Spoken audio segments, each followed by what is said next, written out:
Hello guys, कैसे हो आप सभी। एक बार फिर से आपका स्वागत है। तो पिछले लेक्चर में हमने देखा था स्ट्रक्चरल आइसोमेरिज्म क्या होता है। अब उसी के आगे नेक्स्ट पार्ट हमारा स्टीरियो आइसोमर, उसको देखते हैं। स्टीरियो आइसोमर जो स्ट्रक्चरल आइसोमर था उसको हमने बिल्कुल डिटेल से देखा था। अगर ना किसी ने नहीं देखा तो वो प्रीवियस वीडियो देख सकता है जाके। आज जो हम कर रहे हैं वो स्टीरियो आइसोमर।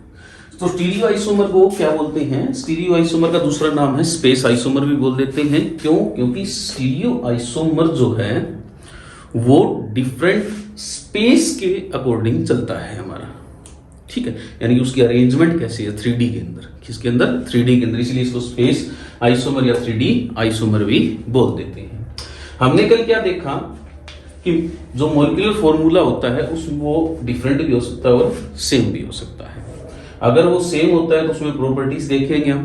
प्रॉपर्टीज अगर सेम है, प्रॉपर्टीज कौन सी? फिजिकल और केमिकल प्रॉपर्टीज। अगर वो सेम है तो उसको आइडेंटिकल बोला था हमने। अगर वो प्रॉपर्टीज डिफरेंट थी तो उसको हमने क्या बोला था?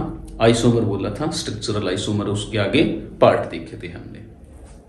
स्ट्रक्चर आइसोमर का आगे पार्ट था हमारे पास स्ट्रक्चरल और स्टीरियो। तो स्ट्रक्चर हमने कल कर लिया, स्ट्रक्चरल हमने कल कर लिया था, स्टीरियो आज हम कर रहे हैं। तो इस आइसोमर आने के बाद जब फिजिकल और केमिकल प्रॉपर्टीज डिफरेंट हो रही थी तो उसको हम आइसोमर बोल रहे थे। उस आइसोमर में अगर हम आगे देखें फर्दर मॉलिक्यूल को तो उसमें जो लिंक्स हैं, एटम्स जो जुड़े हुए हैं या कनेक्टिविटी जो है उसके अकॉर्डिंग पर डिफरेंशिएट करें तो वो कनेक्टिविटी सेम भी हो सकती है और वो डिफरेंस भी हो सकती है। आई बात समझ में? वो कनेक्टिविटी कैसी हो सकती है? डिफरेंट भी हो सकती है और सेम भी हो सकती है।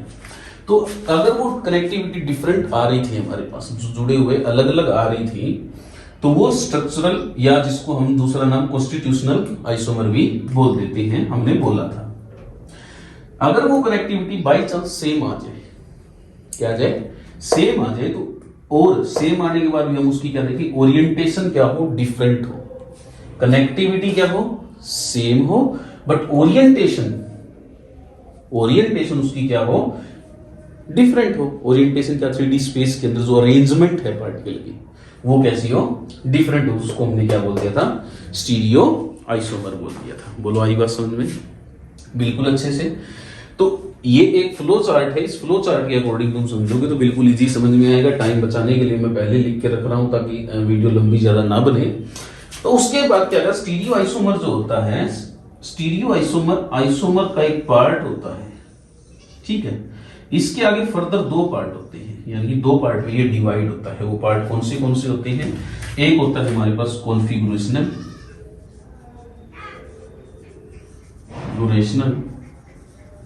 और एक कॉन्फॉर्मेशनल। देखो ये लिखे भी हुए मैंने वैसे यहां। जो कॉन्फिगरेशनल होता है और कॉन्फॉर्मेशनल होता है वो स्टीरियो आइसोमर के दो आगे फर्दर पार्ट है हमारे पास। कॉन्फिगरेशनल को अगर हम आगे डिवाइड करें तो ये ज्योमेट्रिकल आइसोमर होता है और एक ऑप्टिकल आइसोमर होता है। ये आपने सुने भी होंगे, इनके बारे में थोड़ा बहुत जानते भी होंगे। बट अगर हम बात करें कॉन्फिगरेशनल के बारे में, कॉन्फिगरेशनल क्या होता है? स्टीरियो आइसोमर तो पता लग गया। स्टीरियो आइसोमर क्या होगा? अगर सीधी भाषा में बात करें हम, स्टीरियो आइसोमर वो होंगे जिसकी कनेक्टिविटी क्या हो? सेम हो। कनेक्टिविटी क्या हो? कनेक्टिविटी या जो लिंक है बिटवीन द एटम वो क्या हो? सेम हो, ठीक है। लेकिन डिफरेंट क्या हो? ओरिएंटेशन हो। डिफरेंट क्या हो? ओरिएंटेशन हो। किसके अंदर? 3D स्पेस के अंदर। बोलो, आई बात समझ में? ये क्या हो गया हमारे पास? स्टीरियो आइसोमर हो गया। तो मैं इस फ्लो चार्ट को थोड़ा रफ कर रहा हूं, अगर आप नोट करना चाहो तो नोट कर सकते हो पॉज करके वीडियो को, ठीक है। तो देखिए भाई, अब क्या हो रहा है? हमने इसके आगे दो पार्ट बताए मैंने, कॉन्फिगरेशनल और कॉन्फॉर्मेशनल। कॉन्फिगरेशनल और कॉन्फॉर्मेशनल। और जो कॉन्फिगरेशनल है वो आगे दो टाइप है उसकी, ज्योमेट्रिकल आइसोमर और ऑप्टिकल आइसोमर। ये ऑप्टिकल आइसोमर आपने सुना होगा, ज्योमेट्रिकल आइसोमर भी थोड़ा थोड़ा सुना होगा, बट इसको हम आज डिटेल से करेंगे। तो कॉन्फिगरेशनल आइसोमर जो होता है, कॉन्फिगरेशनल जो आइसोमर होता है और जो कॉन्फॉर्मेशनल होता है, इसको हम सूडो आइसोमर भी बोलते हैं। सूडो आइसोमर भी बोलते हैं किसको? कॉन्फॉर्मेशनल को। जो कॉन्फिगरेशनल आइसोमर होता है उसमें क्या होगा? दो अलग अलग कंपाउंड जो है उनको हम देखेंगे, यानी कि दो अलग अलग कंपाउंड, डिफरेंट कंपाउंड होंगे हमारे पास। ठीक है, किसमें? कॉन्फ़िगरेशनल में दो अलग अलग कंपाउंड से मतलब रखता है ये। आई बात समझ में? ठीक है, डिफरेंट कंपाउंड से। और जो कॉन्फ़िगरेशनल होता है उसमें क्या होगा? बॉन्ड क्लीवेज होगी हमारे पास। क्या होगी? बॉन्ड क्लीवेज होगी, बॉन्ड टूटेगा। आई बात समझ में? और अगर हम बात करें बॉन्ड टूटेगा तो इसमें जो है एनर्जी बैरियर जो है वो हाई होगा। क्या होगा? हाई होगा। तो कॉन्फ़िगरेशनल जो स्टीरियो आइसोमर है का पार्ट है, कॉन्फ़िगरेशनल आइसोमर में क्या होगा? दो अलग अलग कंपाउंड होंगे, डिफरेंट कंपाउंड होंगे, उनसे ये मतलब रखेगा। ठीक है, इसमें जो बॉन्ड की क्लीवेज होगी, क्या होगी? बॉन्ड की क्लीवेज होगी, और ये एनर्जी बैरियर जो होगा इसका वो हाई होगा। क्यों होगा? उसका रीजन देखिए जो बॉन्ड क्लीवेज किसके? इंटर कन्वर्जन के टाइम। ठीक है, बॉन्ड क्लीवेज हो। इसकी एक ट्रिक भी है, इसकी कॉन्फ़िगरेशनल की, वो आप ट्रिक लिख लीजिए। ठीक है, जब भी दो बॉन्ड होंगे, दो बॉन्ड को तोड़ना, दो बॉन्ड को फिक्स करके बाकी को तोड़ देंगे हम, तोड़ देंगे। दो बॉन्ड को फिक्स करके, ये ट्रिक है इसको पहचानने की। जैसे मैं एक एग्जांपल लेता हूं, फिर आपको समझ में आएगा। जैसे मैंने एक रफ एग्जांपल ले लेते हैं। कॉन्फर्मेशनल में इसका अपोजिट हो जाएगा। इसमें बॉन्ड क्लीवेज इंटर कन्वर्जन के टाइम होगा, इसमें नहीं होगा। एनर्जी बैरियर हाई होगा, इसमें एनर्जी बैरियर लो हो जाएगा कॉन्फर्मेशनल में, स्यूडो आइसोमर में। ठीक है, इसमें दो अलग अलग की बात करें, इसमें दो, अच्छा इसको स्यूडो क्यों बोलते हैं, उसके पीछे का रीजन क्या है? देखो, इसमें दो अलग अलग कंपाउंड की बात हो रही है, इसमें सेम ही कंपाउंड की बात होगी कॉन्फर्मेशनल में। सेम यानी कि एक ही के अंदर हम सब कुछ ढूंढ रहे हैं, ऐसा पॉसिबल नहीं है ना, सिर्फ काल्पनिक बातें हैं। तो ये चीज वो है भाई, इसको इसलिए हम इसको स्यूडो बोलते हैं, फेक सा है ये। ठीक है, एक ही चीज के अंदर हम सब कुछ पता नहीं कर सकते। आई बात समझ में? तो इसका एनर्जी बैरियर हाई क्यों होगा, उसके पीछे का रीजन क्या है, वो पहले एक बार इसको समझिए आप, एनर्जी बैरियर के पीछे, फिर आगे हम देखते हैं। एनर्जी बैरियर देखिए, इसके लिए आपको केमिकल बॉन्डिंग में आपने बॉन्ड के बारे में पढ़ा होगा, है ना? तो वो चीज होती है, देखो उसको समझाता हूं आपको। एनर्जी बैरियर हाई क्यों होता है इसका, देखो इतना समझ में आया? कॉन्फ़िगरेशनल समझ में आया? दो अलग अलग कंपाउंड की बात होगा, ठीक है, और डिफरेंट कंपाउंड होंगे, बॉन्ड क्लीवेज होगी इंटर कन्वर्जन के टाइम पे, एनर्जी बैरियर हाई होगा, और इसकी ट्रिक मैंने बता दी आपको, दो बॉन्ड को फिक्स करके बाकी को तोड़ देंगे तो हमारे पास कॉन्फ़िगरेशनल का पता लग जाएगा। क्वेश्चन में भी इसके अंदर कॉन्फ़िगरेशनल हो रहा है। तो देखिए, एक मैं आपको चीज बता देता हूं, अगर आपको ध्यान नहीं है, केमिकल बॉन्ड में आता है वैसे तो ये बॉन्ड के बारे में। बैरियर जो हाई क्यों बोल रहा हूं, क्योंकि आपने पता होगा आपको, सिग्मा और पाई दो बॉन्ड होते हैं हमारे पास, या तो सिग्मा होता है किसी में या फिर पाई होता है। ठीक है, अब यहां पर बॉन्ड क्लीवेज इंटर कन्वर्जन यानी रोटेशन के टाइम, ठीक है, यहां रोटेशन की बात हो रही है। ऑब्वियस सी बात है, जो स्टीरियो आइसोमर है वो रोटेशन से रिलेटेड है, यानी कि हमने पहले बताया, मैंने वो कनेक्टिविटी जब रोटेट करेंगे तो हम ये बॉन्ड क्लीवेज होगा। तो देखिए, जब सिग्मा बॉन्ड होता है तो उसमें जो रोटेशन है वो इजिली हो जाती है, लेकिन पाई में इजिली नहीं होती। जो रोटेशन है वो इजिली हो जाती है, बट पाई में नहीं होती। अब सिग्मा बॉन्ड वाले कोई एटम है, उनको रोटेट करना तो आसान है, इजिली हो जाएगी ना, एनर्जी बैरियर इतना नहीं लगेगा। लेकिन इसमें एनर्जी बैरियर, एनर्जी काफी या तोड़ा ही नहीं जा सकता उनको, या तोड़ेंगे तो उनको बहुत ज्यादा अमाउंट में एनर्जी देनी पड़ेगी। आई बात समझ में? एनर्जी बैरियर का क्या मतलब है यहाँ पर। तो देखिए, अब आगे एक क्वेश्चन लेता हूं मैं, फिर वो बताइए आप क्वेश्चन को क्या है। जैसे मैंने लिया एक कार्बन, यहां पर लिया ब्रोमीन, यहां लिया ब्रोमीन, यहां लिया हाइड्रोजन, यहां लिया हाइड्रोजन। ठीक है, एक कार्बन लिया, हाइड्रोजन हाइड्रोजन, ब्रोमीन ब्रोमीन। मैंने कहा बताइए ये कौन सा आइसोमर है। सबसे पहले मॉलिक्यूलर फॉर्मूला सेम है क्या? मॉलिक्यूलर फॉर्मूला देखो, दो कार्बन है, दो ब्रोमीन है, दो हाइड्रोजन, दो कार्बन, दो ब्रोमीन, दो हाइड्रोजन, तो मॉलिक्यूलर फॉर्मूला क्या है? सेम है, तो ये क्या है? आइसोमर है। बोलो आई वाज समझ में? अब दूसरा पॉइंट क्या देखा हमने? क्या इनकी कनेक्टिविटी सेम है क्या?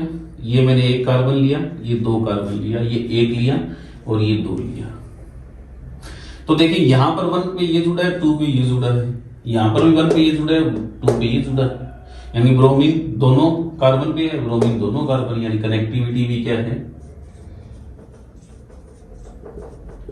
कनेक्टिविटी भी क्या है? सेम है ना कनेक्टिविटी भी। अब कनेक्टिविटी सेम है तो ये क्या हो रहा है? कौन सा आइसोमर हो गया? ये स्टीरियो आइसोमर हो गया। कैसा हो गया? स्टीरियो आइसोमर हो गया हमारे पास। कनेक्टिविटी सेम होती, पता लग गया भाई आइसोमर में ये कौन सा पार्ट है? Stereo isomer. अगर कनेक्टिविटी डिफरेंस होती, कनेक्टिविटी क्या होती? डिफरेंट होती, तो हमारे पास स्ट्रक्चरल हो जाता है।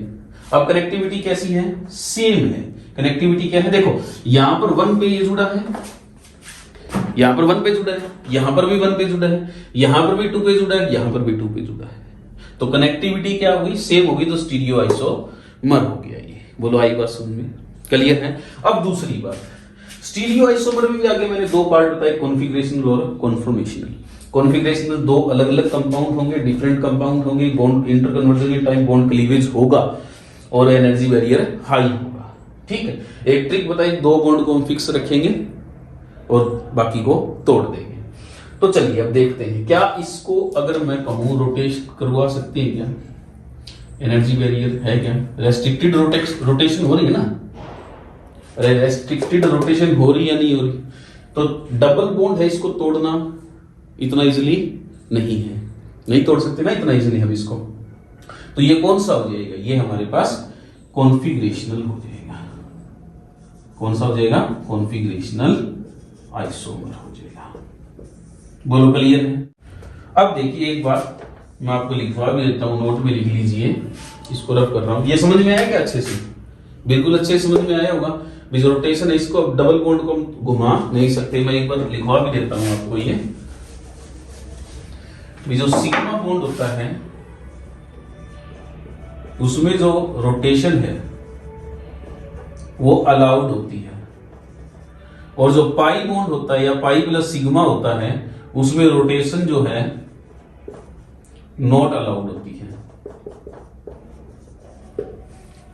ये इंपॉर्टेंट है, रेस्ट्रिक्शन, ठीक है, रोटेशन की। क्लियर है? हो जाएगा ये। अब दूसरा एक क्वेश्चन और लेता हूं मैं। अब देखो इसमें क्या रखा था हमने, एक ट्रिक में मैंने क्या लिखा था, देखिए एक बार, ये नोट हो गया। देखिए अब मैंने एक बात बताई तुम्हें, इसके अंदर, किसके अंदर? कॉन्फिगरेशनल के अंदर इसमें दो बॉन्ड को हम फिक्स रखेंगे और एक बाकी को तोड़ देंगे। कॉन्फॉर्मेशनल में वो ट्रिक क्या है? कॉन्फॉर्मेशनल में एक बॉन्ड को फिक्स रखेंगे, बाकी वो कहीं भी घुमा सकते हैं हम लोग। बोलो आई बात समझ में? जैसे कॉन्फिगरेशनल का एग्जांपल मैंने अभी करवाया, और अब देखिए एक एग्जांपल लेता हूं मैंने लिया CHO OH H CH2 OH, CHO OH H CH2 OH H। अब देखो इस एग्जांपल में बात करें तो इस एग्जांपल में क्या हो रहा है? अगर मैं पूछूं क्या, ये सबसे पहले तो छोड़ो, सबसे पहले तो मॉलिक्यूलर फॉर्मूला की बात करते हैं। मॉलिक्यूलर फॉर्मूला, क्या मॉलिक्यूलर फॉर्मूला सेम है? देखते हैं, CHO OH OH H H CH2 OH CH2 OH है ना दोनों में, तो मॉलिक्यूलर फॉर्मूला दोनों का क्या है? सेम है। यानी कि ये क्या है? सबसे पहली बात तो ये आइसोमर है। बोलो इतनी बात क्लियर? दूसरी बात, अब हम क्या देखेंगे? प्रॉपर्टीज देखेंगे। प्रॉपर्टीज में कनेक्टिविटी देख रहे हैं हम लोग, तो क्या कनेक्टिविटी? देखो सिंगल कार्बन है, ये कार्बन है, सिंगल कार्बन से सारे जुड़े हुए हैं, ये सिंगल कार्बन से सारे जुड़े हुए हैं, तो यानी कनेक्टिविटी भी क्या है? सेम है, तो ये स्टीरियो आइसोमर हो गया। बोलो इतनी बात क्लियर है। कनेक्टिविटी सेम देखनी है हमें, जुड़े हुए किससे हैं, ये एक ही कार्बन सिंगल से ये जुड़ा हुआ, सिंगल से ये जुड़ा, सेम सेम कार्बन से जुड़े हुए। अब स्टीरियो आइसोमर में जाके कॉन्फिगरेशनल और कॉन्फर्मेशनल, कॉन्फिगरेशनल और कॉन्फर्मेशनल। कॉन्फिगरेशनल कौन सा होता है, अभी मैंने बताया, जो दो बॉन्ड अलग अलग कंपाउंड बनाए, ठीक है, बॉन्ड क्लीवेज और इंटर कन्वर्जन के दौरान, और एनर्जी बैरियर हाई होगा, इसमें कॉन्फर्मेशन में एनर्जी बैरियर लो होगा, इसमें बॉन्ड क्लीवेज हो रही, इसमें जो है बॉन्ड क्लीवेज रिक्वायर नहीं होगी इंटर कन्वर्जन के टाइम। इसमें दो अलग अलग, इसमें जो ट्रिक बताई थी मैंने, वो ट्रिक क्या थी, दो बॉन्ड को फिक्स रखेंगे, बाकी को तोड़ देंगे, ट्रिक थी, ठीक है, बाकी को तोड़ देंगे इसमें कॉन्फिगरेशनल में। और कॉन्फर्मेशनल में क्या थी, एक बॉन्ड को फिक्स रखेंगे, बाकी को तोड़ सकते हैं हम लोग, घुमा सकते हैं, इंटर कन्वर्ट कर सकते हैं। देखो, और कॉन्फर्मेशनल में क्या, और कॉन्फर्मेशनल में क्या थी ट्रिक, एक बॉन्ड को फिक्स रख सकते हैं, बाकी को घुमा लेंगे। देखो अब यहां देखिए, इन दोनों में देखिए, तो इन दोनों में क्या हो रहा है, अगर इस बॉन्ड को ध्यान से देखो, ये दोनों क्या है, फिक्स है ना। एक बॉन्ड क्या है, फिक्स है, क्या है, फिक्स है दोनों में, बाकी रोटेट कर रहा है। देखो ये यहां से आ गया ना, यहां OH था, यहां से यहां चला गया, H यहां आ गया, CH2OH यहां आ गया, ठीक है, ये H CH2H यहां आ गया, तो ये H यहां आ जाएगा और ये OH यहां आ जाएगा। क्लियर है। तो रोटेशन से जो आया, हम अब एक बॉन्ड को फिक्स रख के आ रहा है ना हमारे पास, तो ये कौन सा हो जाएगा हमारे पास, कॉन्फॉर्मेशनल, कॉन्फॉर्मेशनल आइसोमर। बोलो आई बात समझ में, दोनों समझ में आया। एग्जांपल, स्टीरियो आइसोमर समझ में आया, कॉन्फिगरेशनल कॉन्फॉर्मेशनल में दोनों में फर्क समझ में आया बिल्कुल अच्छे से। अब हम आगे जो देखेंगे वो है ज्योमेट्रिकल और ऑप्टिकल आइसोमेरिज्म।